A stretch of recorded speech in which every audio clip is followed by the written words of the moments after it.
오늘 말씀은 히브리서 5장 1절에서 14절의 말씀인데요. 1절에서 10절까지만 읽도록 하겠습니다. 대제사장마다 사람 가운데서 택한 자이므로 하나님께서 속한 일에 사람을 위하여 예물과 속죄하는 제사를 드리게 하나니 그가 무식하고 미혹된 자를 능히 용납할 수 있는 것은 자기도 연약에 휩싸여 있음이라. 그러므로 백성을 위하여 속죄를 드림과 같이 또 자신을 위하여도 드리는 것이 마땅하니라.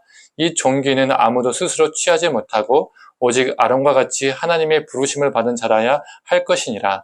또한 이와 같이 그리스도께서 대제사장 되심도 스스로 영광을 취하심이 아니요 오직 말씀하신 이가 그에게 이르시되 너는 내 아들이니 내가 오늘 너를 낳았다 하셨고, 또한 이와 같이 다른 데서 말씀하시되 네가 영원히 멜기세덱의 반차를 따르는 제사장이라 하셨으니 그는 육체에 계실 때에 자기를 죽음에서 능히 구원하실 이에게 심한 통곡과 눈물로 간구와 수원을 올렸고 그의 경건하심으로 말미암아 들으심을 얻었느니라. 그가 아들이시면서도 받으신 고난으로 순종함을 배워서 온전하게 되셨은즉 자기에게 순종하는 모든 자에게 영원한 구원의 근원이 되시고 하나님께 멜기세덱의 반차를 따른 대제사장이라 칭하심을 받으셨느니라. 아멘. 오늘 이 히브리서 말씀을 통해서 하나님의 은혜가 성도님들에게 있기를 간절히 소망합니다. 히브리서 5장은 인간 대제사장과 대제사장이신 예수님을 비교하며 전개가 됩니다. 1절부터 4절까지는 대제사장이 어떠한 존재인지를 설명합니다. 대제사장은 사람을 위하여 예물과 속죄 제사를 집행하는 사람이죠. 그도 사람이기 때문에 연약함을 가지고 있다라고 오늘 본문은 말하고 있습니다. 그래서 연약하고 무지하고 미혹된 백성들을 너그러이 동정하고 공감할 수 있다라고 말하고 있습니다. 문제는 그 자신도 사람이기 때문에 죄의 지배를 받는 사람이라는 거죠. 그래서 대제사장도 자신의 죄를 위하여서 희생 제물을 하나님께 드려야 했습니다. 또한 대제사장 직분은 아론의 후손들이 받았는데 이 직분이 자신 스스로 만들어서 취할 수 있는 직분이 아니라는 것을 말해줍니다. 그리고 5절부터 대제사장이신 예수님에 관하여 말을 하고 있습니다.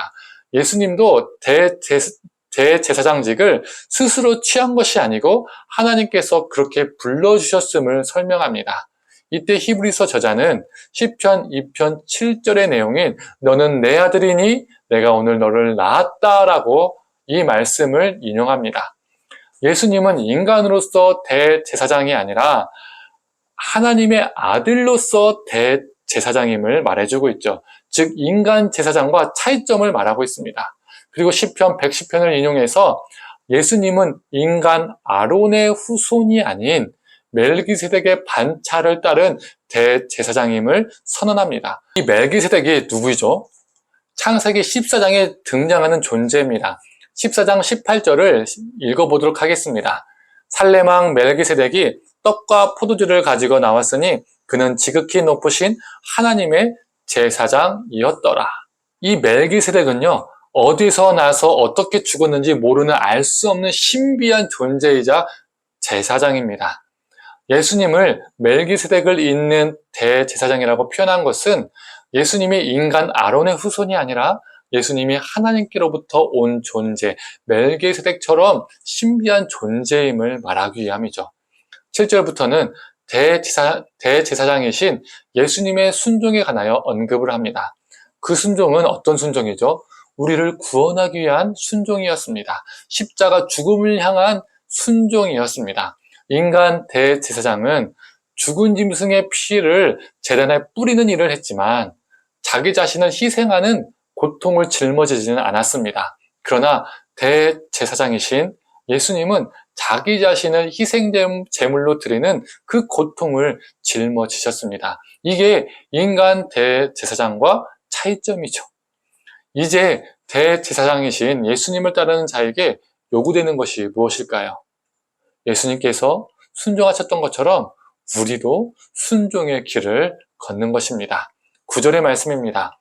온전하게 되셨은즉 자기에게 순종하는 모든 자에게 영원한 구원의 근원이 되시고, 대제사장이신 우리 예수님은 자신을 믿고 순종하는 사람들에게 영원한 구원을 주시는 근원이시며 원천이십니다. 우리의 영원한 구원이신 예수님을 믿고 순종하는 길을 걷는 우리가 되기를 간절히 소망합니다. 히브리서 저자는요, 12절에서 14절까지 이렇게 말합니다. 때가 오래되었음에 너희가 마땅히 선생이 되었을 터인데 너희가 다시 하나님의 말씀의 초보에 대하여 누구에게 가르침을 받아야 할 처지이니 단단한 음식은 못 먹고 젖이나 먹어야 할 자가 되었도다. 이는 젖을 먹는 자마다 어린아이니 의의 말씀을 경험하지 못한 자여 단단한 음식은 장성한 자의 것이니 그들은 지각을 사용함으로 연단을 받아 선악을 분별하는 자들이니라. 예수님을 믿는 너희가 순종의 길을 걸었더라면 믿음의 진보, 신앙의 성숙, 신앙의 성장이 있었을 텐데 순종의 길을 걷지 않다 보니까 여전히 젖을 먹는 신앙, 그 수준에 머물러 있다는 겁니다. 젖을 먹는다는 것은 여전히 누군가가 먹여줘야 한다는 거죠. 또 젖을 먹는다는 것은 씹는 수고를 하지 않는다는 겁니다. 예수를 믿는다고 말하지만 어떠한 수고도 하지 않으려 하는, 즉 순종의 삶이 없는, 순종의 수고를 하지 않으려 하는 그 모습을 이 히브리서 저자가요 책망하고 있는 겁니다. 신앙의 연수가 높아진다고, 내가 오래 믿었다고 그 신앙이 자동적으로 성장하고 성숙해지는 것이 아닙니다. 씹는 수고를 해야, 순종의 삶을 살아야 젖먹이에서 씹는 어른의 신앙으로 나아가는 것입니다. 성도님들, 대제사장이신 예수님께서 보여주신 그 순종의 삶을 본받아서 우리도 순종의 삶을 살아내고 우리의 신앙의 진보가 있기를 간절히 소망합니다. 함께 기도하겠습니다. 하나님, 신앙의 진보가 그냥 예수를 오래 믿는다고, 교회를 자주 간다고 생기는 것이 아니라 대제사장이신 예수님께서 그 순종의 길을 걸으셨던 것처럼 우리도 그 순종의 길을 걸을 때에 어린이 신앙에서 어른의 신앙으로, 젖먹이 신앙에서 씹는 수고를 하는 그 신앙으로 나아감을 보게 됩니다. 하나님, 그 씹는 수고를 하는 자 되게 하여 주시옵소서. 순종의 수고, 순종의 그 어려움을, 그 순종에 따른 그 고통과 아픔과 그 어려움들을 우리가 기꺼이 감수하고 그 안에서 성장하고 성숙한 존재로 살아갈 수 있도록 주님 우리를 붙들어 주시옵소서. 감사드리며 사랑에 많으신 예수님의 이름으로 기도드립니다. 아멘.